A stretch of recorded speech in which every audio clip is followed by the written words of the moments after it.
We are live, and 3, 2, 1. The South African Parliament voted last week to steal white farmers' land on the basis of race and redistribute it to black South Africans. The motion was brought by the radical left Economic Freedom Fighters Party, whose leader, Julius Malema, has called for South Africans to, quote, cut the throat of whiteness.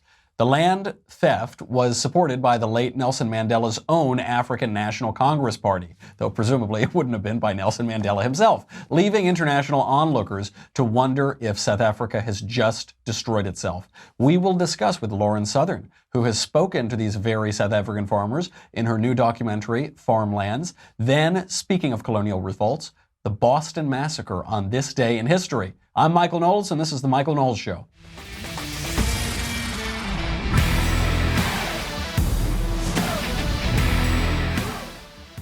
I'm not going to talk about the Oscars today. I am not going to talk about it. You can try your best. I'm not going to do it. Andrew Klavan, as you may know, told me that I had to watch the Oscars this weekend in his stead.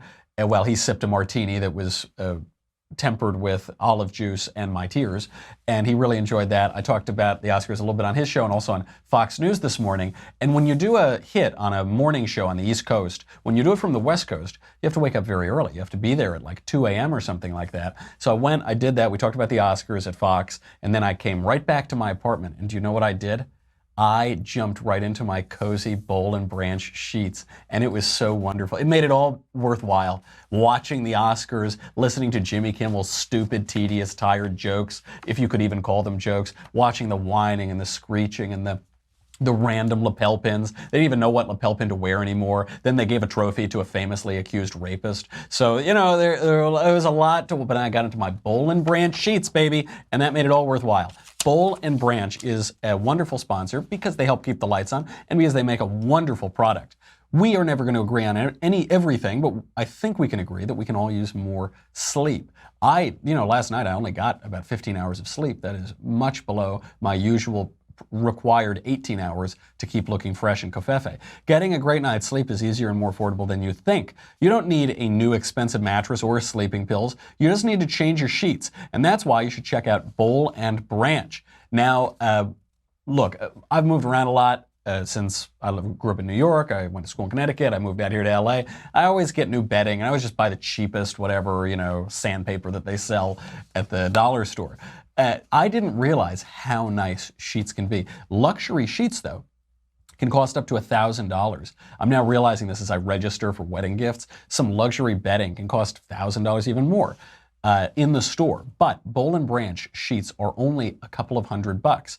Everything Boll and Branch makes, from bedding to blankets, is made from 100% pure organic cotton, which means they start out super soft and they get even softer over time. The way that they can have that huge discount is you buy directly from them, so you're essentially paying wholesale prices. You don't have to go into the fancy store that's, you got to drive to that or anything. You get it right from them. Everyone who tries Boll and Branch sheets loves them. That's why they have thousands of 5-star reviews, and Forbes, the Wall Street Journal, and Fast Company are all talking about Boll and Branch.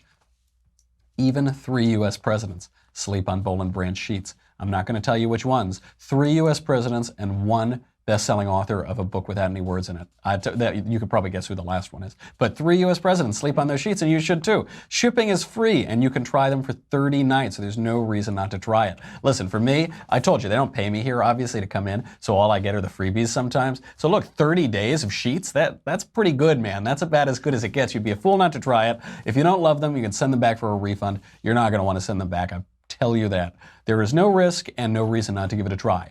To get started right now, don't say I never did anything for you. On this day where I'm slaving away, I got to watch the Oscars, I got to wake up early, I'm giving you a gift, $50 off your first set of sheets at bollandbranch.com, promo code Michael, M-I-C-H-A-E-L. That's not how they spell it, at like coffee shops when you ask for your coffee. That is the correct way to spell it, M-I-C-H-A-E-L. Go to bollandbranch.com today for $50 off your first set of sheets. That is B-O-L-L and branch.com, promo code Michael, M-I-C-H-A-E-L.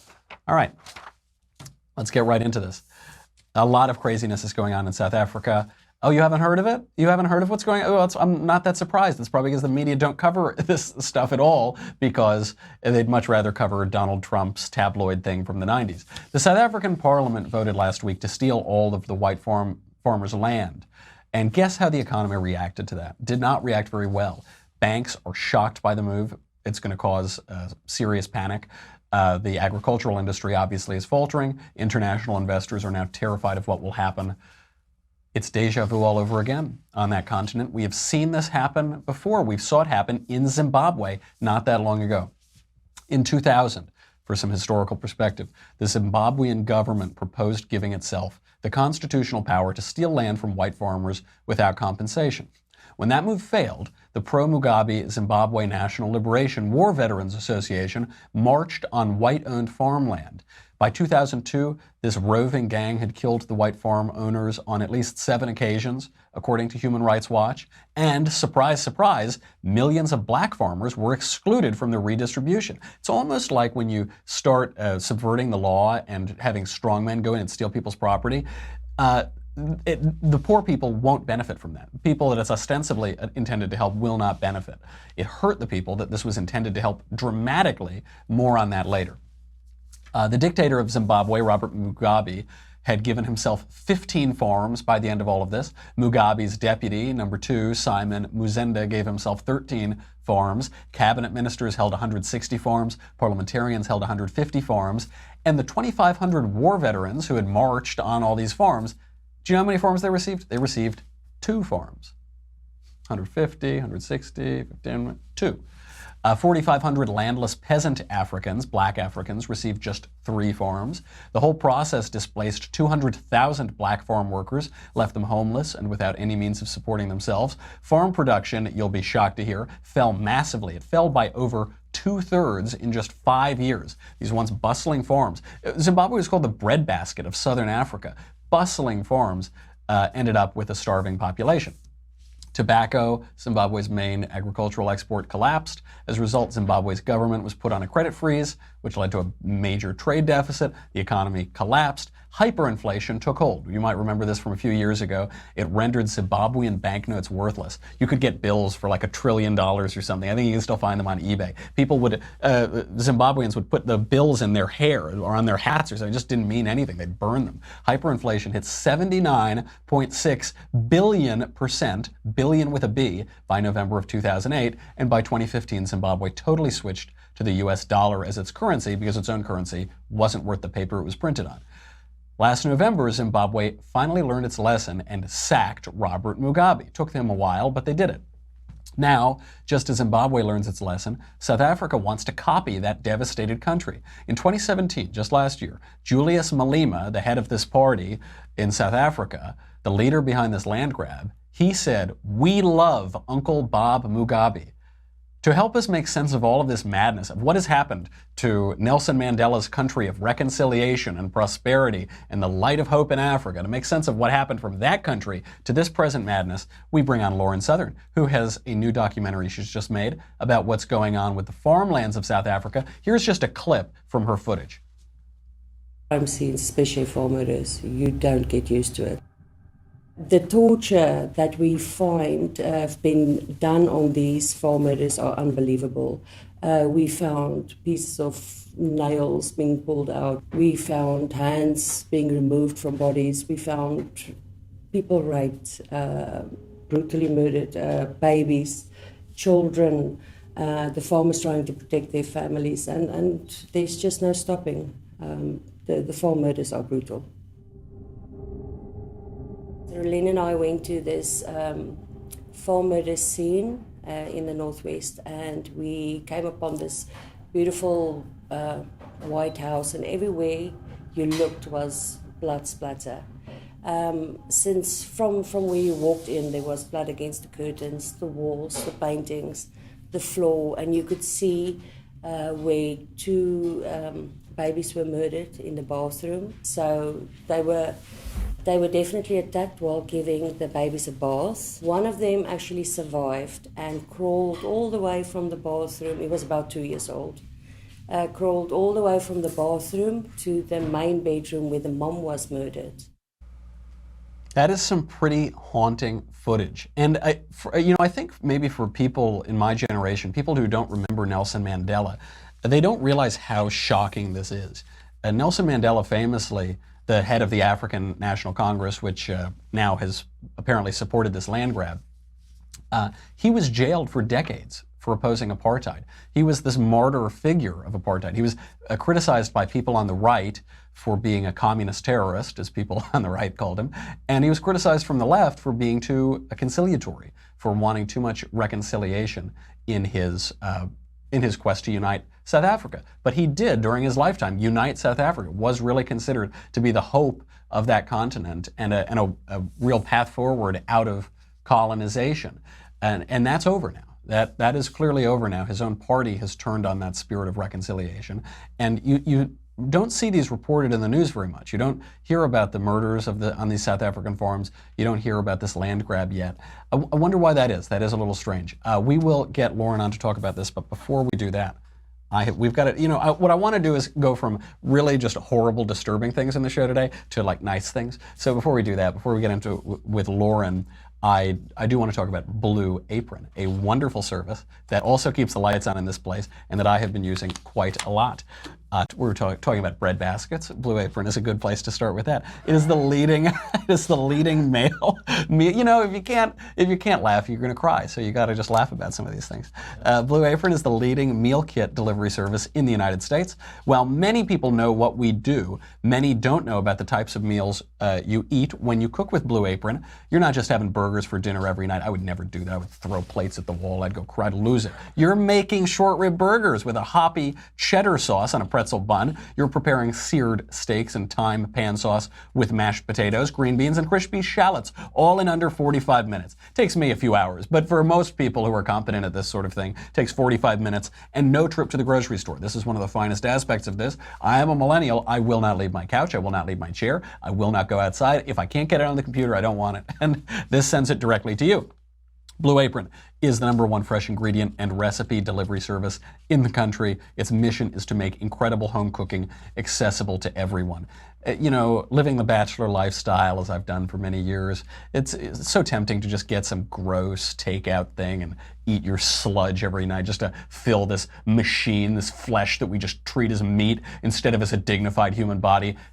Treat yourself. Come on. You get the good food, cook it. It's good. It builds character. It's a virtuous act, and then feed yourself good food. You can get 3 meal plans. The 2-person meal plan, meals that serve 2 people. You can choose from 8 new recipes per week with the choice to receive either 2 to 3 recipes any week that serves 2 normal people or 1 Gavone.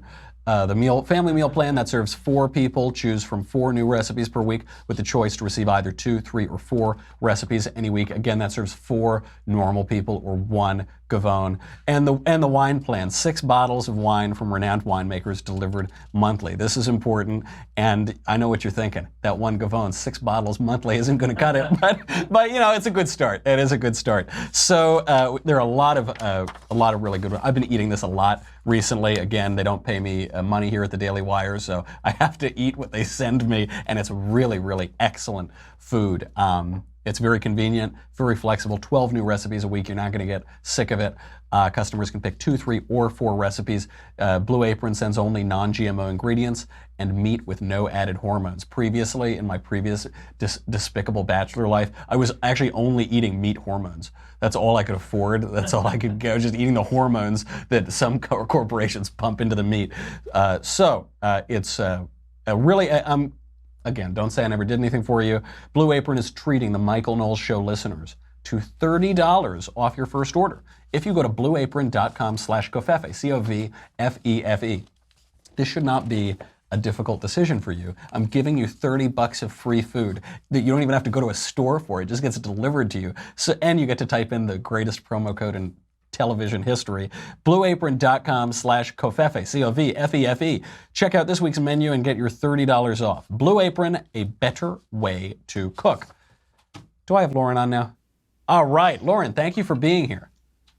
Hi there. Thanks for having me. I'm really wanting that wine now. I'm going to have to go punch in that code. It's real good. With promo code COVFEFE, C-O-V-F-E-F-E. Now, Lauren, I have to say, sometimes the audience gives me flack because they accuse me of flirting with my female guests or hitting on my female guests. But this shouldn't be as big of an issue because you are officially a man. Is that right? You have officially changed your gender to a man. Yes, I legally changed my gender in Canada. So if you Wow. want to win over some of the progressive audience, you can throw a few lines my way. Hubba hubba, be still my beating heart. Well, that is very progressive and a really excellent story. If you haven't looked into Lauren changing her gender, you should look it up on the internet. It's very funny. Lauren, we just watched a clip from some of your footage in South Africa. What is going on in that country? Oh man, where do you even begin? I went to South Africa in January just to investigate kind of whispers I heard about farm murders going on. They were supposedly discriminatory farm murders against the Afrikaner minority that were just brutal stuff. The And Afrikaners are the white people. I ended up, yes, they're the 8% white population in South Africa. But I ended up going down this rabbit hole and discovering a myriad of government just absolutely biased laws against the Afrikaner people. I discovered white squatter camps, which are basically de facto refugee camps for white people in the country. I discovered about laws called Black Economic Empowerment, which are basically reverse affirmative action. So imagine if you could only hire 13% blacks in a certain career in America because it has to be representative of the population. I think the sports would get very boring in America. But in South Africa, this has caused a lot of problems. A ton of white South Africans have been fired from their jobs to meet these quotas. It's caused for an absolute gutting of the energy sector. In fact, people have probably heard Cape Town is about to run out of water because of this. The white South Africans are not just being murdered, but there's just been an announcement that the government plans to take their land without compensation. So things are just collapsing in on themselves. There's so many issues to talk about. You're going to have to pick one. Well, what has happened to the spirit of Nelson Mandela? You know, the right frequently pilloried Mandela for being a communist terrorist, and I think it's a little bit like the Mike Bloomberg effect. When Bloomberg was my mayor in New York, I would criticize him relentlessly because he wouldn't let me smoke cigars in the parks. But now, looking back, now that we have de Blasio, I think, like, man, those were the good old days. I didn't know. We don't know what we got till it's gone. Mandela did exude this apparent spirit of reconciliation. He was pilloried by both sides, the left and the right in South Africa, jailed for decades for opposing apartheid. What happened to that now that that guy is gone? What happened to his own party, and what happened to his country? So the ANC is still in power in South Africa. But of course, the reason we don't hear much about South Africa in the news anymore is because what South Africa was supposed to exemplify was the progressive communist rainbow nation. And the left loved it. And they still tout this day the rainbow nation is the most beautiful thing to ever have existed. But the reason we don't hear about it anymore is because the rainbow nation has failed. That is just a fact. The ANC has turned into a party that is not for equality, but has become quite openly anti-white. If their policies don't speak for themselves, you can go and watch some of the videos of even the other parties in parliament, the EFF, who have about 10% of control of the government, saying we should kill and shoot the Boer, literally dancing on their stage and saying kill, shoot the white South Africans. This is the government of South Africa right now. It is not this progressive rainbow nation. And the Marxism hasn't done them much good either. You can see the Rand, since the ANC has brought in a lot of their Marxist policies, it has collapsed in value since the 90s. So you're not going to hear much from the left about this. So it's really good to see, although I think a little late, as we've just started talking about South Africa, when the land crisis is now being enacted by Parliament, it's good to start seeing it in the conservative media, because this is going to ramp up into something far more serious in the coming years. Well, I wonder, because the head of the EFF has said that he wants to cut the throat of whiteness in South Africa. He says he loves Uncle Bob Mugabe. But there were 80 some odd, I think 83 South African parliamentarians who voted against the land expropriation. Isn't that right? Now, many more parliamentarians voted for it. Is there any hope that this doesn't happen, that the minority of parliamentarians are able to bring some stability and sanity back to the country? Right, of course. It's good to make a nod to those sane people who I'm sure are just hitting their face on their desk right now, looking at things like Zimbabwe, which if people don't know what happened in Zimbabwe, they kicked out all of the white farmers, and it ended up causing a huge crisis there with food issues, people starving, their economy collapsed. And of course, that will become a problem in South Africa as well. The farmers there are desperately trying to train their workers to take over their jobs and take over the farms, but you just can't fill that many spaces so quickly.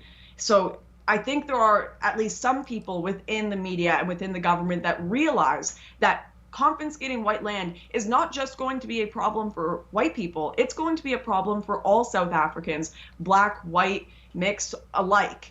It's going to cause starvation, it's going to hurt the futures of young people in the country.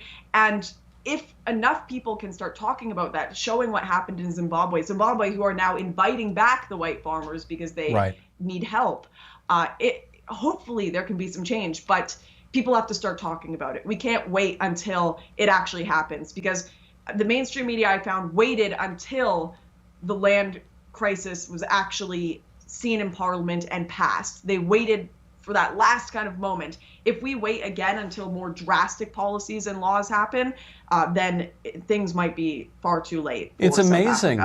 Even now that the South African Parliament has voted to take away all the white farmland, when you look in Google News or you look in a lot of mainstream outlets, it won't come up. If you Google South Africa, you'll see sporting events and frivolous things like that. I wonder, you bring up Zimbabwe. Obviously, black Zimbabweans did terribly under that expropriation regime. Mugabe and his cronies enriched himself dramatically, and the people who really paid the price were the millions of black peasants, basically, who couldn't work and couldn't feed themselves and couldn't support themselves. There was a good op-ed out today about how land expropriation in South Africa is the same thing. It is primarily an attack on not just white farm owners, but black South Africans who are going to be devastated when the starvation hits. Is there any voice in South Africa or in the international media who are pointing this out, that it seems like it's an attack on white people, it seems like it's an attack on the original sin of that country, as the activists describe it, but really the people who are going to be hurt, as is so often the case, are the people it purports to help? Well, this is the upsetting thing, is the media, and certainly within the mainstream, it rarely speaks the minds of the people. It speaks its own agenda and what it wants the people to think. And I remember sitting down when I was in South Africa with a woman from Zimbabwe. She was a very sweet lady, and she was telling me through quite emotionally that she didn't know what she was going to do after South Africa kicked out the white people, because she had come to South Africa because of what happened in Zimbabwe. She came there to make money to send back to her family in Zimbabwe, and she said, I don't know where there is to go next in Africa if they do the same thing here. That South Africa was her safe zone after the kicking out of whites. So it's you're absolutely correct in that the victim are people of all skin colors. The victim of this is the whole nation in general. Because the conservative argument is always that a rising tide lifts all ships, and we can see that not just in the U.S., but around the world. Capitalism lifted 600 million people out of poverty in China in something like a decade or 2 decades. But of course, the opposite is also true. A sinkhole is going to sink everybody. It isn't just going to sink one group of the country. It's going to destroy the country. And yet there's basically no reporting on the panic of international investors, the panic of the South African banks. Tell us a little bit more about your movie. What's next for that? What made you decide to do the project, and where and when can we see it? Right. So Farmlands hopefully will be out within the next month. I'm hesitant to give people a specific date because there's so much preparation that has to go into it. The films always take about 6 months longer than anybody says they will, and an extra $200,000 or something, right? Precisely. But luckily on my channel, if you just look up on YouTube, Lauren Southern, you can find a ton of little mini series. You watched a bit at the beginning, interviewing farmers themselves, interviewing politicians, interviewing individuals who have been struck by the drought, by murder, by all these different crises, just to actually bring it to you and to see. We hear a lot of statistics. And of course, there's that famous Joseph Stalin quote that is just horrific, where he says, one person's death is a tragedy, a million is simply a statistic. And for a lot of people, all they've seen is the statistics of farm murders. All they've seen is the numbers, that this is happening at a horrific rate. but they haven't actually gotten to meet the people and realize these are humans just like me and you that are suffering through this crisis right now. And that's kind of what I hope to do with Farmlands. I hope to humanize the Afrikaner people and show that they're not just these statistics. They're not these colonizer monsters as some people like to portray them. They just happen to be born on this land after their family had been there hundreds of years. But also to record what is going on in South Africa, because Lord knows if things get worse there, the media is not going to tell the truth. And I want there to be at least some record of what happened in South Africa so we can learn from kind of the mistakes, which hopefully we can fix things. But if not, I want the truth to be out there. You would think we would have learned from Zimbabwe, but if South Africa destroys itself as it looks like it is doing, then at least there will be a record and maybe we'll be able to stop the next country. Absolutely. Lauren, thank you. That was not only very educational, but you've really helped me out. You've bumped up my progressive credentials by being such an articulate, official, government recognized man on the program. I really appreciate it. Lauren Southern, everybody, go check out her YouTube channel and check out the movie whenever it comes out. Talk to you soon. Thanks for having me. All right, we've got to get to this day in history. Do we have to sign off first? Are you going to make me sign off before we do this day in history?